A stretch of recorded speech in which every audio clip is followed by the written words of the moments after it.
is yung Arlot, even yung Glue, pwede nilang kunin, pero it's all gonna lose the XP battle against the CC. Unless biglang magkaroon ng Esmeralda pick yung Aurora. Ano to? Kalea na ba to? First pick Kalea ba? Parang worthy mag first pick Kalea dito eh. Safe kasi tinanggal na rin yung backsha eh. Pero tama si Midnight, hindi kailangan mo rin bantayan si Edward eh. Oo. Eh, by picking the CC, medyo namati mo na, at least in the early to mid game. Kalea. Kasi kapag nag-CC sila dito, I think pag CC nila yun, kasi yung YSS Kalea, ay biglang ma-open for Aurora. And you don't want to give light such important heroes, no? Yung mga setters, yung mga kaya mag-establish ng early game lead. So now for Aurora, they can get a Zushin here, and then CC, or Zushin Harith, para makuha kagad nila yung comfort for Dominkite.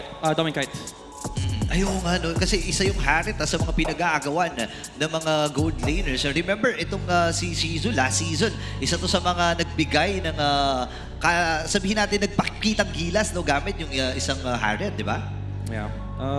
This opens up a lot more for AP Brendo. Because I saved my YSS nation yung mga kinuha from nila. falling Then wrong. Harith. So, hindi masyado malaking problema yung Zushin for them. They don't think na mag-Zushin si Aqua in this first phase. I think baka nga mas prayo pa yung Time to Akazura. drop the beat of the flag. Oy! Time and tide wait for no one. Okay! Wait lang. Debut to debut to ng bagong skin. Ang ganda nito. Ang AP Bren ay meron din sarili nilang M-Series skin. Yes. From a previous lineup. Pero ngayon, pinapakita nila ang bagong M6 Onyx PH skin line on Yeah. the Joy and the Beatrix. Sa totoo lang this is weird. Hindi tayo nakakita ng ganito kaagang Beatrix usually. Tsaka, by the way, portrait pa lang to. Di ko alam kung nasa game na to, pero portrait na lang nakikita nyo. And also, keep in mind, tama yung sinabi ni Leo, hindi tayo nakakita ng ganito kaagang Beatrix kasi nung week 3, madalas yung Beatrix na babaan sa second phase. Naging choice ni Coach Jeff. Maganda naman yung matchup. It's up against Harith. Hawak natin yung Kalea. And yung Joy, it's also decent versus the YSS. Not against the Harith, pero yung Joy versus YSS, maganda yung matchup na yun. So, wala kang talo eh. Basically for AP Brand. Siguro medyo malungkot lang yung Joy kasi yung Harith di niya magagalaw ever. Pero may Beatrix ka eh. Ang gandang idikit nito sa Kalea, no? Ilang beses natin nakita. Actually, ginagamit at ini-spam to ng Twisted Minds, di ba? Kung maaalala natin. Ngayon, second phase, ano kayong meron? So, wala pang XP lane na naipapakita anywhere. In-expect natin na yung CC lalabas. Ano nangyari kay CC? Ang dami feeling ko maraming options dito yung AP Brand. Baka ang tinitignan nila dito is yung Arlot for Lord JM. It's either the Arlot or kuha sila ng super suicidal na XP laner para kay Lord JM. Again, open pa naman yung Uranus. Even though hindi siya maganda conceptually versus the Harith, pero kailangan mo lang naman kasi is yung matinding pangharap para may pang zone ka versus the YSS. And if not the Uranus, maybe the likes of the Glue. Yung mga talagang suicidal lang na XP. Alright, Aurora, dine-deny ang Kalea combo dito from AP Brent, taken away that Farsa. Meron pang Fars, meron pang Kagura kasi na Yeah. pwedeng ilatag dito ang AP Bren. Ngayon pwedeng magtanggal ang AP Bren dito ng CC. Kung ayaw mong makita sa kabila yung CC gatot, mahirap yan. Yeah. Actually, mas nakakatakot nga rito, honestly, yung Valentina ni Yue. When you gaze Isa namang mid laner din natatanggalin, Selena. Ladies and gentlemen, kung hindi nyo pa naiintindihan kung bakit sobrang taas ng tingin namin sa Harit ni Dominkite, 5 games na po ito in Season 16, 4-1 ang record. Picked 5 times in total before today. 7 times na pala. 7 times today, 4-3 na ang total. Oh, that is Shizo. Buti na lang ninakaw niya rin. So tinitingnan ko rin yung stats ni Shizo. 4-3 si Shizo, so si Dominkite mas malinis. Yeah, ang laki nung average lead niya versus other players. Nakita naman natin usually yung Harith ngayon medyo kalmado ng early game, pero every time na hawak ni Dominkite yung Harith, parang siya palagi yung nambubuli sa lane. Kaya actually excited ako sa tapatan ni Shizu at ni Dominkite kasi sila parang pag tinignan mo lahat ng games nitong dalawang gold laner nito, sila yung mga lane bullies. No, ayun na, tinanggal na yung Kagura. So lumiliit ang possible na option dito ng AP Bren.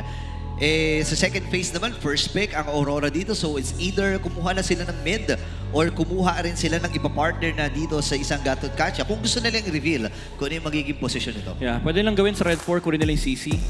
And then ma-force dito yung AP Brand sa isang awkward na XP matchup. Siguro magiging exception na lang doon is yung Arlot. But even then, you have to think about the mid lane hero pool. Again, open yung Valentina para kay Yue. The best of the best para sa taong to. And ang kinaganda kasi sa Valentina, pwede niyang kopyahin ang iba't ibang ultimates na meron dito ang AP Brand. Pwedeng yung Electrifying Beats, pwedeng yung Tidal Strike. Ang dami. Sorry, Tsunami Slam. Pero strike pala yung bagsak. Oh, Ayan! Good Grabe. ban. Good ban. Okay, so blinak na ng AP Bren yun. So we're wondering kung ito, red 4, XP lane or mid lane? Parang pinaka-safe ata mid muna eh, no? I'd say XP.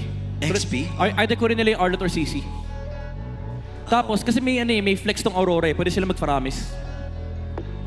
Oo nga, no? Faramis, pick. Alright, got him Ngayon, lined up si and Bak. nice. Oh, Ay, naku okay. po. Ito, binanto ka last week May eh. Kimi pa pala. Interesting. Isa sa mga spam hero ni Yu eh. Kimi is currently number 4 most picked for Aurora. Yeah. Ang ganda ng record ni Yue dyan. 4-1 din. Parang yung harit ni Yeah. Domeng Kite.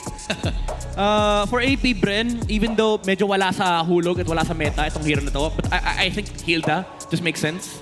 Isang Raiden Armor, Raiden Armor at Blade Armor Enjoyer. At ang kaya niyang gawin is yung guluhin yung YSS sa early parts ng game. Hindi naman siya masyadong problemado against the Kimi. Ang worry mo na siguro kapag nag-Hilda ka dito is baka mag-Esmeralda si Edward. Pero okay lang kasi kung wari mag-snowball kayo, yung Hilda minsan nakapatay na harit yun eh. Pag nahanap ko rin sa likod. Sakit Forces. yan. Bring Ay, it ayan na. Wait. Okay. Lunox mid. Lunox mid and XP Ruby. Yeah. No, Right. I'm taking Mr. from you. 50-50, Lord JM. Wala So kasing- hindi niya alam kung sino yung kakatapat niya pa. Yeah. Pero nag-Ruby na siya. Wala daw kasing wala kasing Phobius and also parang wala na masyadong hard matchup Si- in the XP. Napangiti si Edward. Oh. Anong iniisip nitong AP Bren? Belated happy birthday nga pala kay Edward. Yon. Ano ba? Sino ba? Arlott. Yeah. Feeling ko yung Arlott at Season I mean, super tempting niya, pero hindi siya ganun ka-effective na matchup versus the Ruby. Depende na lang kung anong trip na at comfortable hero for Edward na pang-kompleto ng composition. I would say CC pa rin yung best. Oh! Ay! Ito na yung Beatrix counter.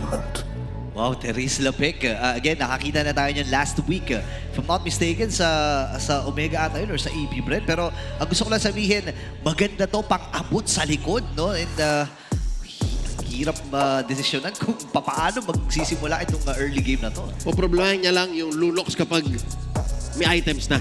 Yeah. Pero that aside, lahat kaya niya i-out-sustain eh. Tapos yung damage output, napakaganda. Tingnan natin muli ang lineup na nabuo ng AP Bren at Aurora before we go into the game.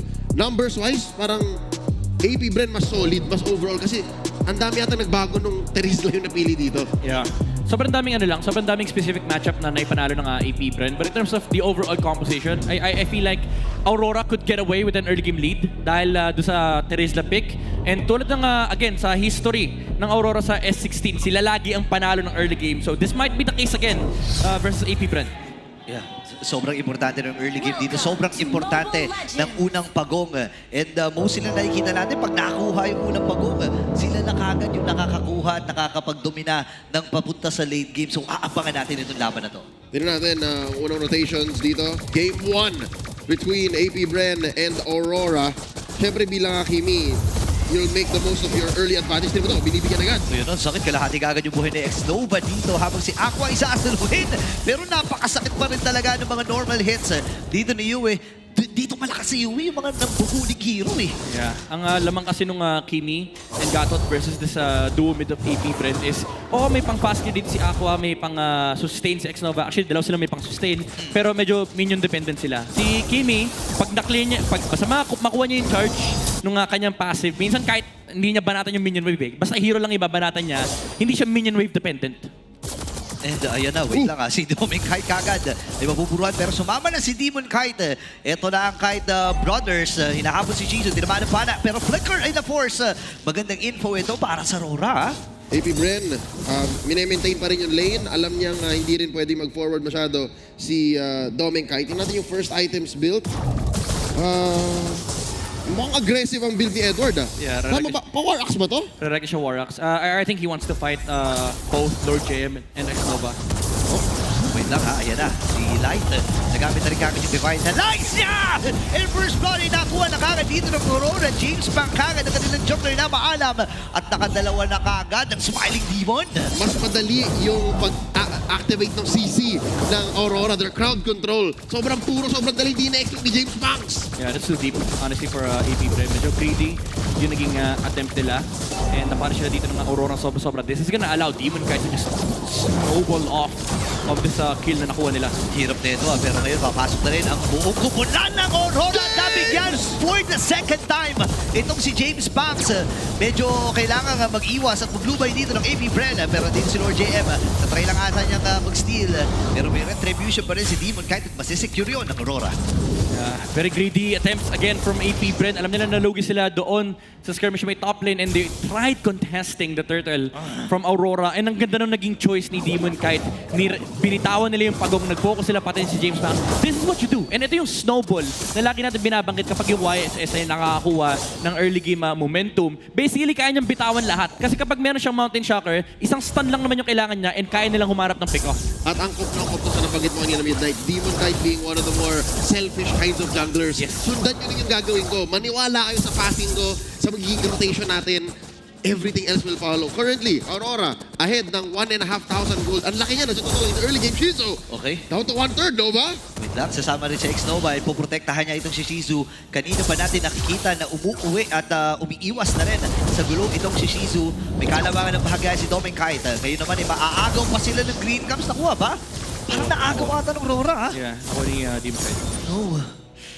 Hirap na ito, ha? Unti-unting lumulobo ang malaking kalamangan na hawak ngayon ng Aurora. Walang kills, walang big rotations, pero naging 2K na bigla. So clearly, yung Aurora, mas marami silang nagagawa sa mapa compared to AP Bren. Pero si James Banks, tumawid siya, so nanako niya rin yung small cap of the bottom. Yeah. Kailangan ng AP Bren humanap ng concentrate kasi currently nasa pace ang Aurora para mag-death ball dito sa game na to. Although, pagdating yung late game, no, there's still a lot of like ways for AP Bren to deal with this lineup of Aurora. Nandyan yung Tsunami Slam, nandyan yung combo ng Beatrix, and then also yung matchup ng Joy versus the YSS. Pero ang problema talaga nila is kailangan malimitahan yung nakukuha ni Demon Kite sa mapa. Okay, ngayon 1v1, Edward and Lord JM. Actually, wala namang magkakapatayan dyan sa dalawa na yan. So, punta tayo dito sa gitna.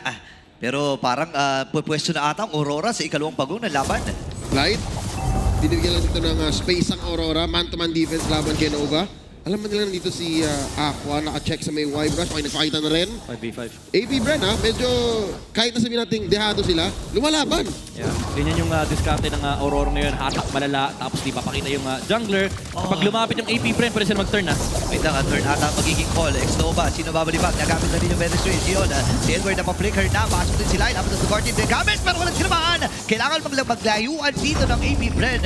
Pero ikalawang pagong muli ay mapupunta sa Northern Lights. Suwami lang ang pagkuha ng Aurora. Alam nilang hindi nila ang pilitin para makakuha ng objective 3,000 gold lead para sa Northern Lights. Sobrang linis. Clear na clear yung laro dito ng Aurora and sobrang clear lang din nung kanilang plano. Kuha pagong, abante kayo lahat, manlalaban yung AP Bren. Kapag sinubukan lang tumalon, bitawan yung pagong, and then delay lang yung team fight. Okay, wait lang. Burst ata magiging call dito. Oy! Pero abot naman din si Doming Kite. Bumag! Pero nagamit din yung Purify. Habang si Demon Kite ay maglilinis na mga naga na. Patay dito si itong si X-Nova. Same with Doming Kite. Ngayon, napalit na rin ito si Aqua papasukin. And yung Taunt ay tumamat. Nakadalawa itong si Demon Kite. Hindi na nga lang tumama yung bangka. Pero sulit na sulit yun para sa Aurora. Nabigyan si Dad. Ito yung sinasabi ni DK kanina na alam mo na yung paparating sa inyo. Yeah. Nag-overhit palalo dito yung AP Bren. Sobrang lalim yung kanilang ginawang overextension para lang mapatay si Doming Kite. Missing the flicker mula kay Lord Jem. Hindi rin tumama yung hook. So ang nangyari si Aqua at si Shizu nag-force ng flicker para lang maabot nila si Doming Kite. It is a gold lane kill however. So sa mata ng AP Bren parang worth it naman. Kasang problema lalo mo lang pinapalaki yung pacing ni Demon Kite. Ito na yung death ball YSS na lagi natin nakikita kapag kasama niya yung Haris. Then, ang hirap na ito. 4-0-1 na itong si Demon Kite at ibibigay na rin doon sa may bandang ibaba. Pero nagamit yung Tsunami Slam. Edward versus 4! Hindi na nga makakaalpas itong si Edward pero may trade din na ginawa doon ng Aurora sa baba. Yun ang happy birthday ng AP Bren para sa XP laner kay Mr. Consistent. Sadly, ang naging trade lang ito na para sa Torre. Pero I think kung walang bawi ang AP Bren, worth it yun. Ito yung constant trade na hinahanap ng AP Bren. Pero tama nga, sabi ni Midnight, may nakukuha sila pero parang hindi equal. Oo. Kailangan kailangan na kontrolado talaga nila yung trade. Oh! Kaso yun lang, may sagot yung Aurora. Ayun na, nagamit yung Unbreakable. At Shizu! napangka pa, pero kailangan mapakatakas. Dito ni Shizu, nandun na rin naman si X-Nova. Nagamit din yung Brilliance para dito kay Aqua. May mga nag-spend ng ultimates. Pero lalaban pa ba sila dito? Round number 2 ata. Edward na mataan itong si Lord JM. Pero lalayo na rin ang buong kupunan ng AP Bren.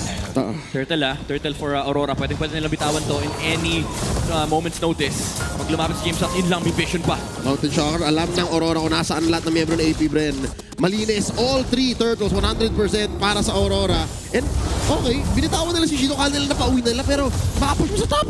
Tinaban pa talaga eh. And ang ganda nito, kahit papano napapabawas or pamatay sunog no, sa ginagawang pag-action dito ng Aurora. Kaso walang paki. Ito yung macro, ano talaga eh. Macro plan ng Aurora. Wala kaming paki kahit anong makuha nyo kasi trade lang yan kung magre-react kami. And tuloy-tuloy lang yung pagkuha ni Demon kay Tito ng mga objectives laban sa AP Bren. Nakokontrol nila yung mapa ng jungle ni James Punks. And ngayon, babalik sila sa top side habang nalinis nila yung farm ng AP Bren sa ibaba.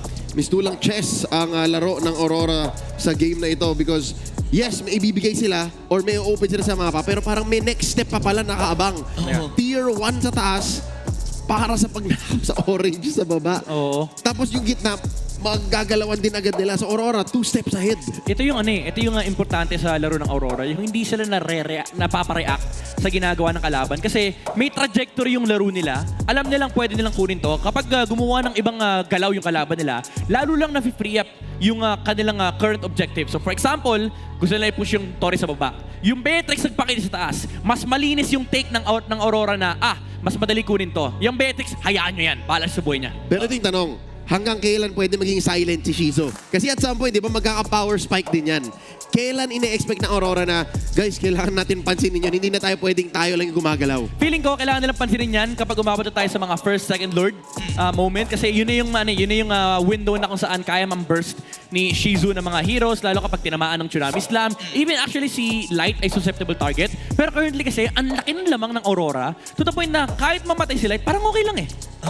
Ramdam na ramdam natin din no, yung damage na kahit ganito, kahit nasa maagang panahon pa tayo ng game number 1, nararamdaman natin pa unti-unti yung damage dito ni Shizu. So tama ka doon ine-expect natin na pagka pumasok na doon sa Lord, mas magiging impactful itong si Shizu. So mga 10-11 minutes. Yes. Mga ganon. Kung hindi mamatay si Shizo and hindi ganun kasama yung itsura ng mapa ng AP Bren, true threat na si Shizo. Yes. Ang next problem kasi dito ng AP Bren, no? Bago tayo umabot sa point na kaya niya na yung Harit, kaya niya na yung YSS, ang next problem nila dito is yung objective takes ng Aurora, which is yung Lord 1 and 2. Kapag nakalagpas sila doon mo naman sabi na, okay, nasa window na tayo na pwede nang pumalag yung AP Bren. Pero yung first and second Lord, ang first question mo dyan is, sinong papatayin nyo? Kasi for sure, si Doming kahit naka-purify, hindi siya mahuhuli basta-basta ni X-Nova, and si Demon kahit may traceless, tsaka ang layo niya lagi sa Lord. And ito, tatanungin ko ng mga hard questions. Di ba, real talk na? Oh. Porket ba may napatay ka sa Aurora, may mangyayari na? Yun nga eh, kasi may Zaman Force sa palabas, Yun. pwede kayong attraction force ng Kimi. So parang sa idea dito ng Aurora, may suicidal hero sila eh. Pwedeng si Edward, pwedeng si Light, pwede nilang dikitan yung Kalea. Nga magkakasama-sama ata, okay na ibalibagin din sila. Napataan niya yung 5 miyembro, pero walang magagawa ang AP Bren para pigilan ang pagsugod dito ng Northern Lights. Habang tinaman si Demon kahit solo-solo lang eh. Selfish eh, sabi niya, ganitong-ganito si King Kong last year maglaro. Di ba? Yan, Diyan kayo, dito ako. Oo, kukunin ko lahat. Ito yung sinasabi ko na parang kahit na may sabi mo may mapatay na isa sa Aurora, hindi ibig sabihin nun, wala nang gagawin yung Aurora doon. Wala Oo. nang gagawin yung other team members na doon. Kasi hindi pa ka nang nangyari 5v5 eh. Kaya nakakatuwa kasi alam mo yung for the longest time, nag-evolve yung laro ni Demon kahit mas nagiging aggressive siya. Dito sa Aurora, medyo na-tame yung kanyang aggression. And sa mga heroes na ginagamit niya, minsan, kailangan talaga selfish ka eh, lalo sa YSS. Oo, hindi ka pwede magpakita palagi. Oo. Hindi ka rin pwedeng mamatay. Isa yan sa mga prerequisite ng early game ng isang UISS, no? Alam mo, may mga nakakausap nga akong teams eh. Ang rule nila, may golden rule sila sa YSS men. Ano yan? Ang rule nila, team player ka lang kapag may ulti ka. Oh. Doon ka lang team player. Pag Pero wala kang ulti, mag-farm ka. pag binitawan mo yung stun, Mag-farm ka. carry ka na ulit. Alright, Lord here, Okay. clean makukuha ng Aurora. Oy, Wala. pa rin sila. Okay. Dito! Naku, lalaban na kagad ang Aurora. napakagandang turn. Kasabay na magkuha ng Lord Aqua lamang ang namaalam. Doon sa naging proseso na yun, sabay aagaw na naman ng Purple Buff. Dire-diretso talaga Aurora dito, ha? Sabi sa'yo, men eh. Si Damon kahit pagka-ulti niya, nag-dash in siya, binato niya yung barko, tapos nag-farm. Wala na Selfish tinignan, hindi hero tinignan niya. Lord lang at saka Oo. yung buff. Okay na kung ano man yung nangyayari dyan, bahala kayo, kaya nyo na yan. Tiwala ako sa inyo Light, tiwala ako sa inyo Domeng. May green camp kasi dito eh. Pero to aminin ko, hindi ko ina-expect na papalag yung Rora. Kasi hindi ko rin ina-expect na yung AP Bren ay mag-overextend ng ganun. Yeah. Akala ko nga ibibigay din talaga eh. Pero Oo. ang mahirap dito ngayon, babalansehin ng Aurora yung wave and yung Lord ay nasa may bandang itaas. Sapat naman yung clear wave ng AP Bren dito eh. No? Yeah. Kaso kailangan nilang gamitin lahat. Ang problema nila is Skills kapag lang. tumalon si Edward. Yun yung mahirap. Sapat, oo. Pero nasa harap ka. Parang si Lina, di ba? Yung si Lina may wave clear, oo. Pero nasa bingit ka ng kamatahin kasi dinash mo yun, pinasok mo yun. Tsaka minion waves lang. Yung kinalaban mo basically, may Aurora pa. Oo nga pala. No? Okay, 6v5 ang magiging laban. Doon sa may bandang itaas, may kasama pa Lord. Nagamit na rin siya namin siya. Tumama din naman pero sila ni Boy pa rin! Habang si Uwe nakuha, nakiamit ng card din nagamit din. Para lang protektahan at puntahan yung mga nasa likuran. James Pax na lang ang tanging Savage? natitirang Savage? piece dito Isa sa na laban lang! nito. Isa na lang ang inaantay. Kailangan tumakbuhan ng kaunaw ng Savage. Dito sa Season 16 ay mapupunta kay Uwe at game number 1 para sa Aurora. Huli na, pero that's it! Game 1 para sa Northern